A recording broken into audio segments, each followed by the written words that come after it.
Selamat pagi, perkenalkan nama saya Juliana Francisca Borgasoid, NIM 21030100076, Prodi Pendidikan Bahasa dan Sastra Indonesia, Fakultas Keguruan dan Teknik Pendidikan. Mata kuliah telah kurikulum dan dosen pengampu Asisten Profesor Dr. Teti Kumalasari, MSc. Nah, pada kesempatan kali ini kita akan memasuki mengenai mengimplementasikan KKO dalam pembentukan RPP. Seringkali kita mendengar mengenai RPP. Nah, apa itu RPP? Rencana Pelaksanaan Pembelajaran, yang mana menggambarkan prosedur dan pengorganisasian pembelajaran untuk mencapai satu kompetisi dasar yang ditetapkan dalam standar isi dan dijabarkan dalam bentuk silabus. Lingkup rencana pembelajaran paling luas mencakup satu kompetisi dasar yang terdiri atas satu indikator atau beberapa indikator dan satu kali pertemuan atau lebih. Nah, berikut contoh RPP, rencana pelaksanaan pembelajaran, mata kuliah bahasa Indonesia, mata pelajaran bahasa Indonesia, kelas 1 semester, kelas 10, semester genap, materi pokok mengenai puisi, alokasi waktu 2 kali 40 menit. A. Kompetensi inti. Yang pertama, menghayati dan mengamalkan ajaran agama yang dianut. Yang kedua, memahami, menerapkan, menganalisis pengetahuan faktual, konseptual, prosedural berdasarkan rasa ingin tahu tentang ilmu pengetahuan, baik itu teknologi, seni, budaya, dan humaniora dengan wawasan kebangsaan, kenegaraan, dan peradaban terkait penyebab fenomena dan kejadian, serta menerapkan pengetahuan pada bidang kajian yang spesifik sesuai dengan bakat dan minat untuk memecahkan suatu masalah. Yang ketiga, memahami, menerapkan, dan menganalisis pengetahuan faktual, rasa ingin tahu tentang ilmu pengetahuan, teknologi, dan lain sebagainya. Berikut selanjutnya yaitu mengolah, menalar, dan menyaji dalam ranah konkret dan ranah abstrak terkait dengan pengembangan diri yang dipelajarinya di sekolah secara mandiri dan mampu menggunakan metode sesuai dengan kaidah keilmuan. Yang B, kompetensi dasar, menginterpretasikan suasana, tema, dan makna beberapa puisi yang terkandung dalam antologi puisi yang diperdengarkan atau dibaca. Yang C, indikator pencapaian kompetensi. Yang pertama, mendefinisikan tentang puisi, semua jenis puisi, baik itu isi, tema, makna, amanat, dan suasana. Dan selanjutnya, mendeskripsi tentang puisi, sama juga seperti mengidentifikasi mengenai semua jenis puisi, baik itu isi, tema, makna, dan amanat, begitu juga dalam suasana. Nah, selanjutnya mengklasifikasi tentang puisi, semua jenis puisi, isi tema, makna, amanat, dan suasana.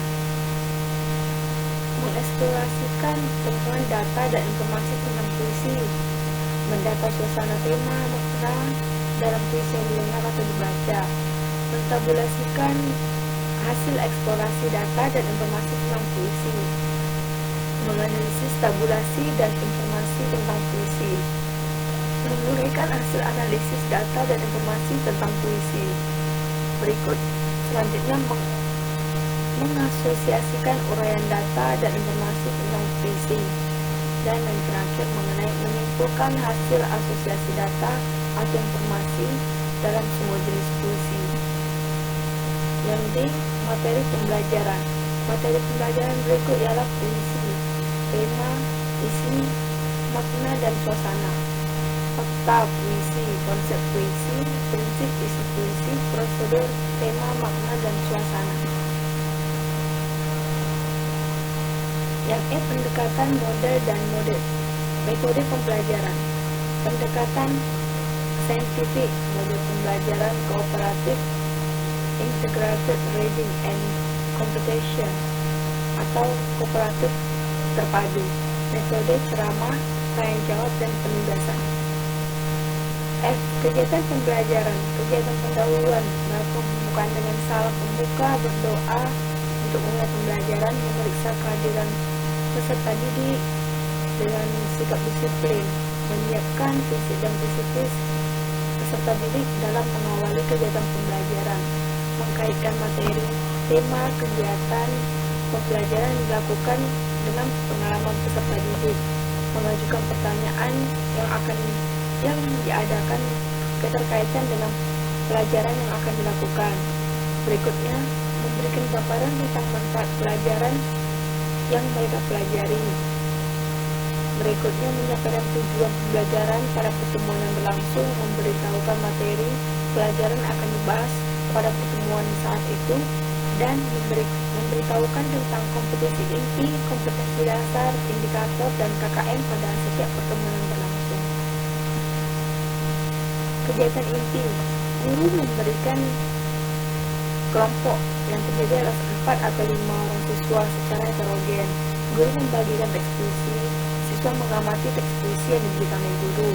Siswa diberikan kesempatan untuk bertanya dari puisi yang diamati, memberikan kesempatan kepada siswa lain untuk menjawab pertanyaan dari temannya, atau disebut juga dengan seperti berdiskusi, saling tanya jawab. Selanjutnya, guru menjawab pertanyaan siswa dan menjelaskan kembali dari jawaban siswa agar tidak keliru. Tiap-tiap kelompok mempresentasikan hasil kerjanya di depan kelasnya. Kelompok yang lain memberikan tanggapan pada kelompok yang sedang berpresentasi. Siswa diberikan kesempatan untuk bertanya dari pembahasan mengenai materi puisi yang belum mereka mengerti. Selanjutnya, kegiatan penutup. Guru dan siswa bersama-sama menyimpulkan pembelajaran yang berlangsung tadi. Selanjutnya, guru memberikan penguatan tentang materi yang mereka pelajari. Refleksi guru menanyakan kepada siswa bagaimana pembelajaran hari ini, menyenangkan atau tidak. Guru menyampaikan rencana pembelajaran dan tugas yang harus dikerjakan pada pertemuan berikutnya. Selanjutnya, doa dan salam penutup. Berikut adalah penilai pembelajaran yang biasa dilakukan oleh guru kepada siswa.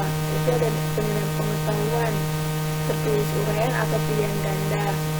Nah, di sini dapat kita lihat ada aspek yang dinilai, skala, jumlah skor, sikap, dan kode. Penugasan di rumah, peserta didik menjawab pertanyaan yang terdapat pada buku peserta didik. Selanjutnya, peserta didik meminta tanda tangan orang tua sebagai bukti bahwa mereka telah mengerjakan tugas rumah atau PR dengan baik. Selanjutnya, peserta didik mengumpulkan jawaban dari tugas rumah yang telah dikerjakan untuk mendapatkan penilaian. Nah, selanjutnya itu keterampilan penilaian untuk kerja. Contoh instrumen penilaian untuk kerja dapat dilihat pada instrumen penilaian ujian keterampilan berbicara sebagai berikut. Dapat kita lihat dari aspek yang dinilai sangat baik, kurang baik, atau tidak baik. Kriteria penampilan atau penugasan. Nah, seperti kita bahas tadi. Nah, berikut instrumen penilaian. Jumlah skor yang diperoleh oleh siswa dibagi jumlah skor maksimal dikali skor ideal 100. Sekian presentasi dari saya, apabila ada yang salah mohon dimaafkan.